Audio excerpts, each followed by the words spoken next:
ಬೇಯ್ತಾ ಇರುತ್ತಲ್ವಾ, ಹಂಗಾಗಿ ನೋಡಿ. ಇವಾಗ ಚಿಕನ್ ಹಾಕ್ತಾ ಇದ್ದೀನಿ, ಕಾಣ್ತಾ ಇದೆ ನಿಮಗೆ. ಅಕ್ಕಿನ ಫಸ್ಟ್ ಇಡ್ತೀನಿ ಅಂದರೆ ಮತ್ತೆ ಚಿಕನ್ ಅಕ್ಕಿ ಇಡ್ಲಿಕ್ಕೆ ಹೋದೆ. ಆಮೇಲೆ ಚಿಕನ್ ಫಸ್ಟ್ ಮಾಡಿಬಿಡೋಣ ಅಂತೇಳಿ ಮತ್ತೆ ಚಿಕನ್ ತೊಳ್ಕೊಂಡು ಇಟ್ಕೊಂಡೆ.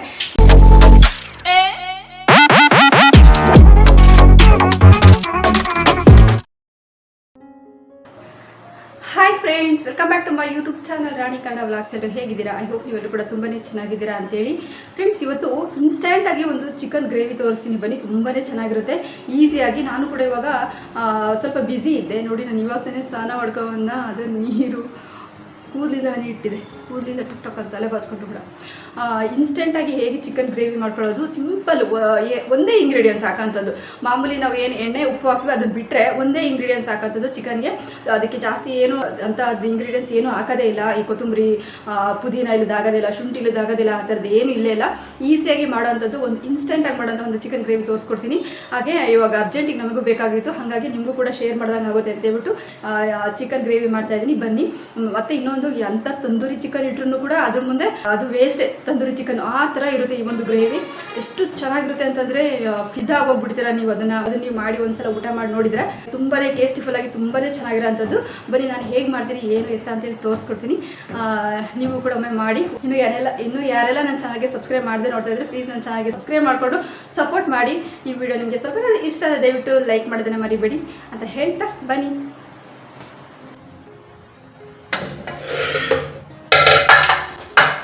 ಫಸ್ಟು ಅದಕ್ಕೂ ಮುಂಚೆ ಅಕ್ಕಿ ಇಟ್ಬಿಡ್ತೀನಿ, ಓಕೆನಾ ಫ್ರೆಂಡ್ಸ್? ಇಲ್ಲಿ ನೋಡ್ತಾ ಇದ್ದೀರಾ, ಚಿಕನ್ ತೊಗೊಂಬಂದಿದ್ದೀನಿ ನೋಡಿ, ಟಂಟಡ. ಇವಾಗ ಈ ಚಿಕನ್ನ ಸಣ್ಣದಾಗಿ ಕಟ್ ಮಾಡಿಸ್ಕೊಂಬಂದಿದ್ದೀನಿ. ಇವಾಗ ನೀಟಾಗಿ ಒಂದು 2 ರಿಂದ 3 ಸಲ ವಾಶ್ ಮಾಡ್ಕೊಂಡ್ಬಿಡ್ತೀನಿ.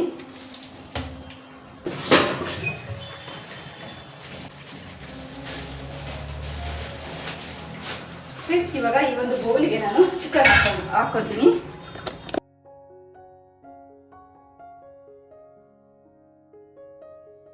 ಫ್ರೆಂಡ್ಸ್, ಇವಾಗ ಈ ಚಿಕನ್ ಇದಕ್ಕೆ ಹಾಕ್ಬಿಟ್ಟು ಫಸ್ಟು ಒಂದು 3 ಸಲ ವಾಶ್ ಮಾಡ್ಕೊಂಡ್ಬಿಟ್ಟು, ಕಬಾಬ್ ಏನು ಮಾಡಲ್ಲ, ಇದು ಸಾಯಂಕಾಲಕ್ಕೂ ಆಗ್ಬಿಡುತ್ತೆ. ಅರ್ಧ ಕೆಜಿ ತೊಗೊಂಬಂದಿದೆ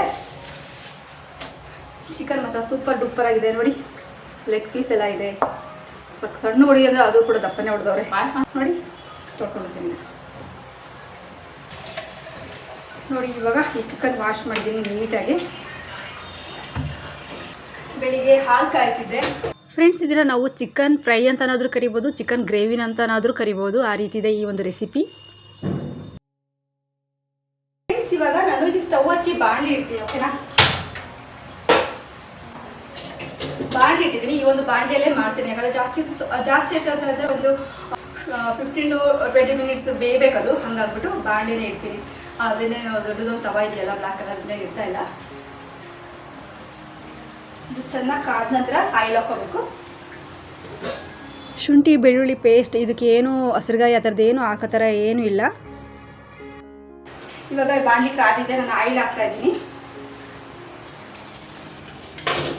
ಇದಕ್ಕೆ ಮೇಯ್ನ್ ಇರೋದೇ ಆಯಿಲ್ ಫ್ರೆಂಡ್ಸ್. ಆಯಿಲ್ ಜಾಸ್ತಿ, ನೀವು ಎಷ್ಟು ಕ್ವಾಂಟಿಟಿಯಲ್ಲಿ ಜಾಸ್ತಿ ಆಯಿಲ್ ಹಾಕ್ತೀರೋ ಅಷ್ಟು ಚೆನ್ನಾಗಿರುತ್ತೆ ಈ ಒಂದು ಗ್ರೇವಿ.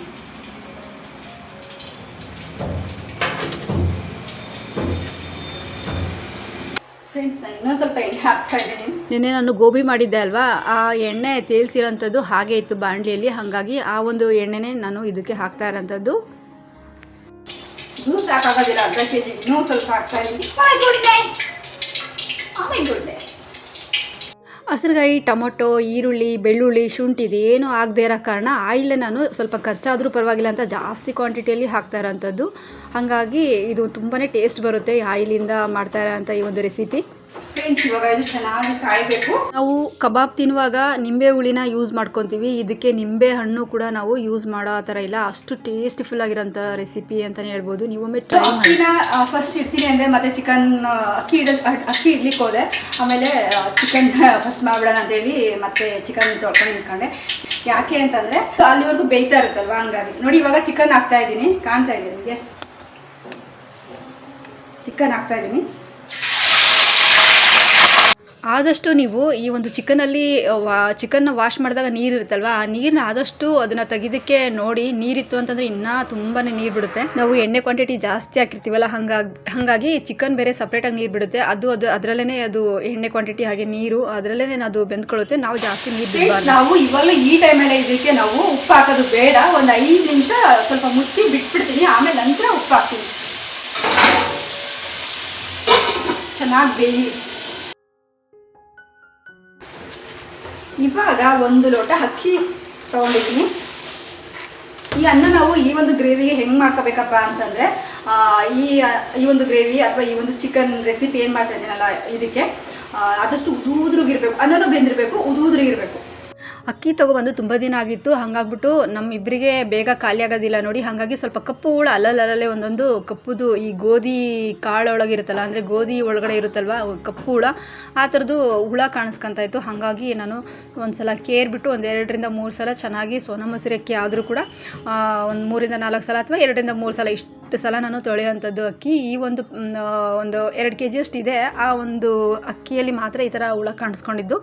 ಇಷ್ಟು ದಿನದವರೆಗೂ ನಾನು ಕಪ್ಪು ಹುಳ ನೋಡೇ ಇರಲಿಲ್ಲ ಸೋನಾ ಮಸೂರಿ ಅಕ್ಕಿಯಲ್ಲಿ. ಇದೆ ಫಸ್ಟ್ ಟೈಮ್ ನಾನು ನೋಡಿದಂಥದ್ದು. ಫ್ರೆಂಡ್ಸ್, ಇವಾಗ ಅನ್ನಕ್ಕೆ ಇಟ್ಬಿಡ್ತೀನಿ.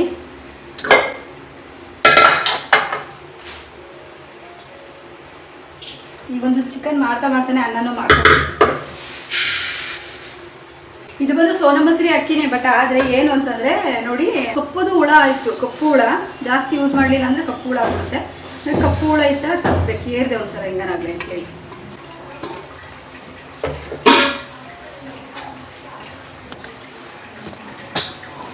ಫ್ರೆಂಡ್ಸ್ ನೋಡಿ, ಈ ರೀತಿ ಇದು ಬೇಯ್ತಾ ಇದೆ. ಇದಕ್ಕೆ ನಾವು ನೀರು ಹಾಕೋದೇ ಬೇಡ, ಚಿಕನಲ್ಲೇ ನೀರು ಇರುತ್ತೆ, ಮತ್ತು ನೀರು ಕೂಡ ಬಿಟ್ಕೊಳ್ಳುತ್ತೆ. ಅದು ಇನ್ನೂ ಚೆನ್ನಾಗಿ ಕುದೀತಾ ಇದ್ದಷ್ಟು ನೀರು ಬಿಟ್ಕೊಳ್ಳುತ್ತೆ. ಇವಾಗ ನಾನು ಇದಕ್ಕೆ ಉಪ್ಪು ಹಾಕ್ತೀನಿ. ರುಚಿಗೆ ತಕ್ಕಷ್ಟು ಉಪ್ಪು ಹಾಕ್ತಾ ಇದ್ದೀನಿ.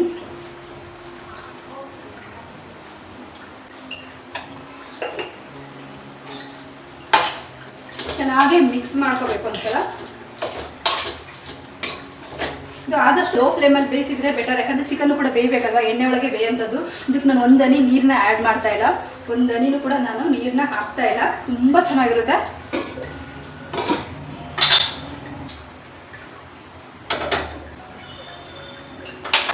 ಫಸ್ಟೇ ನಾನು ಅಕ್ಕಿ ಇಡೋದಕ್ಕೆ ಹೋಗಲಿಲ್ಲ, ಹೇಳಿದೆ ಫಸ್ಟೇ ನಾನು ಅಕ್ಕಿ ಇಟ್ಬಿಟ್ಟು ಆಮೇಲೆ ಚಿಕನ್ ಗ್ರೇವಿ ಮಾಡ್ಕೊತೀನಿ ಅಂತ ಹೇಳ್ಬಿಟ್ಟು. ಯಾಕೆ ಅಂತಂದರೆ ಅನ್ನ ಬಿಸಿ ಬಿಸಿ ಇರುತ್ತೆ, ಲಾಸ್ಟಿಗೆ ಮಾಡಿದರೆ ಈ ಒಂದು ಚಿಕನ್ ಗ್ರೇವಿ ಅಲ್ಲಿವರೆಗೂ ಚೆನ್ನಾಗಿ ಬೆಂದ್ಕೊಳ್ಳಿ ಅಂತೇಳಿ ನಾನು ಕ್ಯಾನ್ಸಲ್ ಮಾಡಿದೆ ಅಕ್ಕಿನ ಇಡೋಂಥದ್ದು ಪ್ಲ್ಯಾನು. ಫಸ್ಟಿಗೆ ಚಿಕನ್ ಬೇಯಲಿಕ್ಕಿಟ್ಟು ನಂತರ ನಾನು ಇನ್ನೇನು ಆಯಿತು ಅನ್ಬೇಕಾದ್ರೆ ಅನ್ನ ಮಾಡಲಿಕ್ಕೆ ಇಟ್ಟಿದ್ದಂಥದ್ದು. ಸ್ವಲ್ಪ ಉರಿ ಜಾಸ್ತಿ ಕೊಡ್ತೀನಿ, ಯಾಕಂದರೆ ಬೇಗ ಆಗಬೇಕಲ್ವಾ.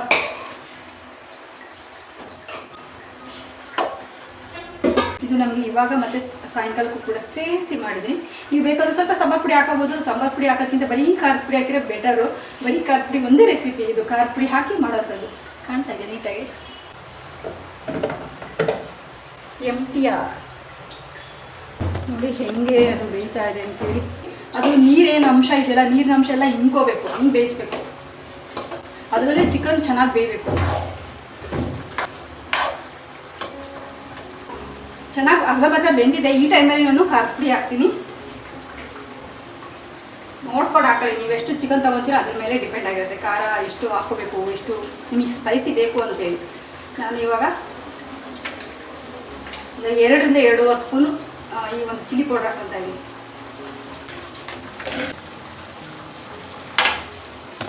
ಚೆನ್ನಾಗಿ ಮಿಕ್ಸ್ ಮಾಡುವ.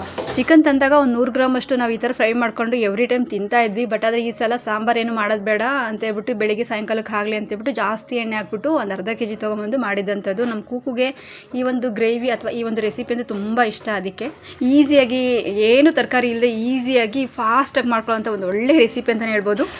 ಆ್ಯಕ್ಚುಲಿ ಹೇಳ್ಬೇಕಂದ್ರೆ ಇದಕ್ಕೆ ಸಾಂಬಾರು ಪುಡಿ ಆದಾಗಲೇ ಇದು ಒಂದು ಟೇಸ್ಟು ಸ್ವಲ್ಪ ಡಿಮ್ ಆಗೋಂಥದ್ದು. ನಾವು ಯಾವಾಗ ಸಾಂಬಾರು ಪುಡಿ ಹಾಕ್ತೀವಲ್ವ ಅವಾಗ ಸ್ವಲ್ಪ ಟೇಸ್ಟು ಸ್ವಲ್ಪ ಕಮ್ಮಿ ಆಗುತ್ತೆ. ನಾವೇನೋ ಹಂಗೆ ಬರೀ ಖಾರದ ಪುಡಿನೇ ಹಾಕಿ ಈ ಒಂದು ಎಣ್ಣೆ ಒಳಗೆ ಚೆನ್ನಾಗಿ ಫ್ರೈ ಮಾಡಿದ್ವಿ. ರುಚಿಗೆ ತಕ್ಕಷ್ಟು ಉಪ್ಪು ಹಾಕಿದ್ರೆ ತುಂಬ ಟೇಸ್ಟ್ ತುಂಬ ಚೆನ್ನಾಗಿ ಬರುತ್ತೆ ಅನ್ಬೋದು. ನೀವು ಟ್ರೈ ಮಾಡಿ. ಫ್ರೆಂಡ್ಸ್, ನಾವೇನಾದರೂ ಚಿಕನ್ ತೊಗೊಂಬರ್ತೀವಲ್ವ ಈ ಸಾಂಬಾರು ಮಾಡಲಿಕ್ಕೆ ಅಥವಾ ಬಿರಿಯಾನಿ ಮಾಡಲಿಕ್ಕೆ, ಆ ಟೈಮಲ್ಲಿ ಈ ಥರ ಒಂದು ಮೂರು ನಾಲ್ಕು ಪೀಸ್ ನಾವು ಈ ಥರ ಮಾಡ್ಕೊಂಡು ತಿನ್ನುವಾಗ ಎಷ್ಟು ಬೇಗ ಖಾಲಿ ಆಯ್ತಲ್ಲಪ್ಪ ಅನ್ನೋಷ್ಟು ಫೀಲ್ ಆಗ್ತಿತ್ತು. ಬಟ್ ಆದರೆ ಅಷ್ಟೊಂದು 1/4 kg ಗಟ್ಟಲೆ ಅಥವಾ ಅರ್ಧ kg ಗಟ್ಟಲೆ ತಂದು ಮಾಡಿ ತಿನ್ನಬೇಕು ಅಂದರೆ ಬೇಜಾರನ್ನು ಅನಿಸ್ತಿತ್ತು. ಅದ್ಯಾ ಸೀಮೆ ಒಂದು ರೆಸಿಪಿ ಅಥವಾ ಅದೇನು ಚೆನ್ನಾಗಿರುತ್ತೆ, ಮುದ್ದೆ ಉಣ್ಣೋದಕ್ಕಾಗಲ್ಲ ಅನ್ನೋಕ್ಕೆ ಅದೇನು ಚೆನ್ನಾಗಿರುತ್ತೆ, ಏನೋ ಸಿಂಪಲಾಗಿ 1-2 ಪೀಸ್ ತಿನ್ಬೋದು ಅಷ್ಟೇ ಅನ್ನೋ ಥರ ಫೀಲ್ ಆಗ್ತಿತ್ತು.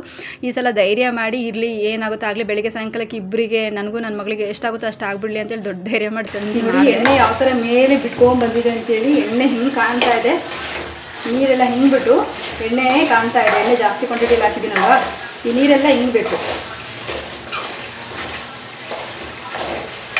ನೋಡಿ. ಎಣ್ಣೆ ಕಾಣ್ತಾ ಇದೆ, ಇನ್ನೂ ಸ್ವಲ್ಪ ನೀರಿದೆ, ಅದು ಫುಲ್ ಹಿಂಗಿ. ಅವಾಗವಾಗ ಮಿಕ್ಸ್ ಮಾಡ್ತಾನೆ ಇರಬೇಕು, ಯಾಕಂದರೆ ತಳ ಹಿಡಿಬಾರ್ದು. ಚಿಕನ್ನು ಮತ್ತು ಖಾರ ಪುಡಿ ಎಲ್ಲ ತಳ ಹಿಡಿಬಾರ್ದು.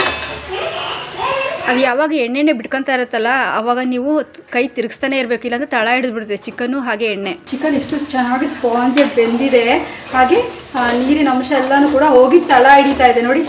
ಇದೆಲ್ಲ ಗಟ್ಟಿ ಗಟ್ಟಿ ಆಗ್ತಾ ಇದೆ ನೋಡಿ. ತಳ ಹಿಡಿತಾ ಇದೆ ಅಂದರೆ ಆಗಿದೆ ಅಂತ. ಈ ಗ್ರೇವಿ ಎಲ್ಲ ತಳ ಹಿಡಿತಾ ಇದೆ, ಚಿಕನ್ನು ಹಾಗೆ ಖಾರ ಪುಡಿ ಎಲ್ಲ. ಈಗ ಚಿಕನ್ ಕೂಡ ಚೆನ್ನಾಗಿ ಬೆಂದಿದೆ ನೋಡಿ, ಬೆಂದಿರೋದು ಕಾಣ್ತಾ ಇದೆ. ಒಂದು 5 ನಿಮಿಷ ಬೇಯಿಸ್ಬಿಟ್ಟು ಇಳಿಸ್ಬಿಡುವ. ಇವಾಗ ಆಗಿದೆ ಇದು. ಇವಾಗ ಸರ್ವ್ ಮಾಡ್ಕೊಂಡು ಊಟ ಮಾಡೋದು. ಬನ್ನಿ ಊಟ ಮಾಡುವ. ಫ್ರೆಂಡ್ಸ್, ಇವಾಗ ಇದಾಗಿದೆ. ಬೇಗ ಬೇಗ ಊಟ ಮಾಡೋಣ. ಮನೇಲೂ ಚಿಕನ್ ಇಲ್ಲ ಅಂತ ಹೇಳ್ತಿದ್ದಲ್ವ, ಚಿಕನ್ ತಗೊಂಡ್ಬಂದಿದ್ದೀನಿ, ಮಾಡುವ. ಕಾರ್ತಿಕದಲ್ಲಿ ಕೆಲವರು ತಿಂತಾರೆ, ನಾವು ಅದನ್ನೆಲ್ಲ ನೆನೆಸ್ಕೊಂಡಿಲ್ಲಪ್ಪ. ಹಂಗಾಗ್ಬಿಟ್ಟು ಗಣೇಶನ ಹಬ್ಬ ಆಗೋವರು ತಿನ್ನಲ್ಲ ನಾವು, ಶ್ರಾವಣದ ಬಂದುಬಿಟ್ರೆ. ಮತ್ತು ಶನಿವಾರ ಸೋಮವಾರ ತಿನ್ನೋದಿಲ್ಲ, ನಮ್ಮ ತವ್ರ ಮನೆ ಕಡೆ ಬಿಟ್ಟರೆ. ಎಲ್ಲ ಟೈಮಲ್ಲೂ ಊಟ ಮಾಡೋಣ ಬನ್ನಿ. ಮತ್ತು ಈ ಒಂದು ಗ್ರೇವಿಗೆ, ಈ ಒಂದು ಚಿಕನ್ ರೆಸಿಪಿಗೆ ಅನ್ನ ಉದುರಿಗಿರಬೇಕು, ಯಾವುದೇ ಕಾರಣಕ್ಕೂ ಮೆತ್ತಗಿರಲೇಬಾರ್ದು. ಈ ರೀತಿ ಆಗಿದೆ. ಇವಾಗ ಹಾಕ್ಕೊಳ್ವ, ಇದು ಮೇಲೆ ಹಾಕ್ಕೊಂಬಿಡುವ, ಚೆನ್ನಾಗಿರುತ್ತೆ. Wow, super. ಟೇಸ್ಟ್ ಮಾಡಿ ಹೇಳ್ತೀನಿ, ಓಕೆನಾ? ವಾವ್, ಸೂಪರ್ ಆಗೈತೆ. ನೋಡೋಕ್ಕೆ ಎಷ್ಟು ಚೆನ್ನಾಗಿದೆ, ಟೇಸ್ಟ್ ಇನ್ನೊಂದು ಸೂಪರ್ ಇರ್ಬೋದು, ಗೊತ್ತಿಲ್ಲ.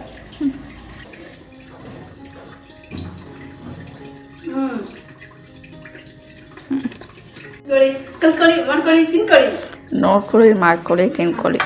ನೋಡ್ಕೊಳ್ಳಿ, ಮಾಡ್ಕೊಳ್ಳಿ, ತಿನ್ಕೊಳ್ಳಿ. ಟೇಸ್ಟಾಗಿದೆ. ಇವಾಗ ಇದ್ರ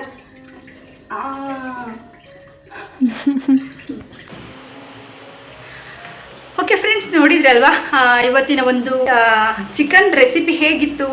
ಚಿಕನ್ ಗ್ರೇವಿ ಅಂತನಾದ್ರೂ ಅನ್ಬೋದು, ಚಿಕನ್ ರೆಸಿಪಿ ಅಂತನಾದ್ರೂ ನೀವು ಕರಿಬೋದು. ತುಂಬಾ ಟೇಸ್ಟಿಫುಲ್ ಆಗಿತ್ತು. ನಾನಂತೂ ಅಡುಗೆ ಮಾಡಿ ಹೊಟ್ಟೆ ತುಂಬ ಊಟ ಮಾಡಿದೆ, ತುಂಬ ಟೇಸ್ಟಿಯಾಗಿತ್ತು. ನೆನ್ನೆ ಒಂದು ವ್ಲಾಗಲ್ಲಿ ನಾನು ಹೇಳ್ತಾ ಇದ್ದೆ, ನನಗೆ ಚಿಕನ್ ಬೇಕು ಅಂತ ಹೇಳ್ಬಿಟ್ಟು, ಬೇಳೆ ಸಾರು ಅನ್ನ ಮುದ್ದೆ ಯಾವುದು ಇಳಿತಾ ಇಲ್ಲ ಅಂತ ಹೇಳ್ಬಿಟ್ಟು ಹೋಗಿ ಚಿಕನ್ ತೊಗೊಂಬಂದೆ. ಅರ್ಧ kg ಫುಲ್ ಮಾಡಿದ್ದೆ. ತುಂಬ ಟೇಸ್ಟಿಯಾಗಿ, ತುಂಬ ಚೆನ್ನಾಗಿತ್ತು. ಬಾಯಿ ಕೆಟ್ಟಿದ್ರೆ ಮತ್ತು ತುಂಬಾ ಅದು ರುಚಿ ಕೊಡುತ್ತೆ ಅಂತಲೇ ಹೇಳ್ಬೋದು. ಯಾರಿಗಾದ್ರೂ ಜ್ವರ ಬಂದು ಹುಷಾರಿಲ್ಲದೆ ಬಾಯಿ ಕೆಟ್ಟಿದ್ರೆ, ಊಟ ಸೇರ್ತಾ ಇಲ್ಲ ಅಂತಂದರೆ ಈ ಒಂದು ಗ್ರೇವಿನ ಮಾಡಿ ಅಥವಾ ಈ ಒಂದು ಚಿಕನ್ ರೆಸಿಪಿ ಮಾಡಿ ನೀವು ನಿಮ್ಮ ಮನೆಯಲ್ಲಿ ನಿಮ್ಮ ಮನೆಯವರಿಗೆ ಕೊಡಿ ಅಂತ ಹೇಳ್ತಾ, ಇವತ್ತಿನ ವಿಡಿಯೋ ಇಷ್ಟೇ. ಹೇಗಿತ್ತು ಈ ವಿಡಿಯೋ ಅಂತ ದಯವಿಟ್ಟು ಕಮೆಂಟಲ್ಲಿ ತಿಳಿಸಿ ಅಂತ ಹೇಳ್ತಾ, ಈ ವಿಡಿಯೋ ನಿಮಗೆ ಸ್ವಲ್ಪ ಇಷ್ಟ ಆದರೆ ದಯವಿಟ್ಟು ಲೈಕ್ ಮಾಡಿ, ಶೇರ್ ಮಾಡಿ, ಕಮೆಂಟ್ ಮಾಡಿ, ಹಾಗೆ ಸಬ್ಸ್ಕ್ರೈಬ್ ಆಗೋದನ್ನು ದಯವಿಟ್ಟು ಮರಿಬೇಡಿ. ಫ್ರೆಂಡ್ಸ್ ಆ್ಯಂಡ್ ಫ್ಯಾಮಿಲಿಗೆ ಶೇರ್ ಮಾಡಿ ಅಂತ ಹೇಳ್ತಾ, ನಾನು ಮತ್ತೆ ಮುಂದಿನ ಒಂದು ಒಳ್ಳೆ ವ್ಲಾಗಲ್ಲಿ ಸಿಗ್ತೀನಿ. Friends, take care, bye, love you all.